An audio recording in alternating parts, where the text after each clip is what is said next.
whole feel of the film to reflect what it must have felt like to be going on these missions. So when we're inside the spacecraft, we try to really make you feel the claustrophobia, use sounds, use what you see, but also what you don't see, restrict the POV.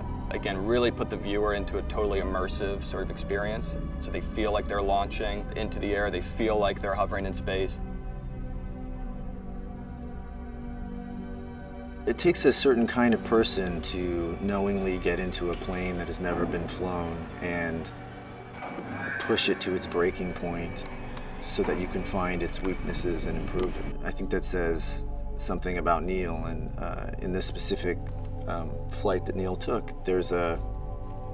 he takes it to such an extreme that his life is really in jeopardy. 2, 1, go!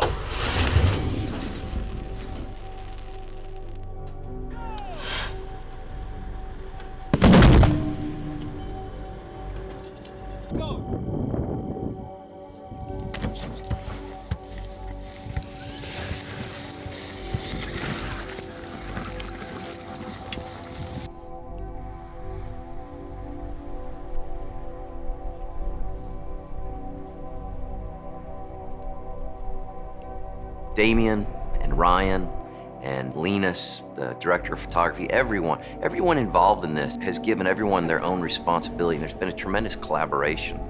It's always, what do you have to bring to the table? Here's what I want to share. It's been a great experience, and I think that's very similar, just like the space program would have been, where there was, I mean, these guys had final decisions to make, but no one pulled rank over each other. Everyone was trying to do the same thing. They had one goal in mind. And I think that plays out. This isn't just another trip, Neil. You're not just going to work. Do you think you're coming back? This is a story of a man who did something extraordinary, absolutely extraordinary. And only one other person knows what that experience was like at that one time for him to do that, and that's Buzz Aldrin. What's wrong? Nothing, honey. Your dad's going to the moon. It's not about just the mission. It's not about just getting to the moon. It's not about just the space program. It's about him as a human being and what it means for a human being to make such extraordinary strides for humankind, and what pushes them to put their life at risk for the rest of humanity. When we get into that command module, paint has chipped off, and certain little levels of levers have bent, or it's not sci-fi. This is not a science fiction story at all. This is very much history.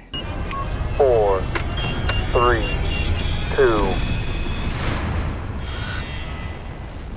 Seeing the Apollo 11 capsule, those visits to NASA, just sitting in these really carefully reconstructed capsules, having astronauts that were involved in those missions like talking to me in my ear through the scenes. It was a very, very surreal process, sort of an opportunity that I still can't believe I got to have. All of our respect just grew by the day as we were, trying to wrap our heads around the technical and emotional obstacles that they were dealing with on a regular basis. But also, I feel like we all benefited from this perspective that space exploration had given them.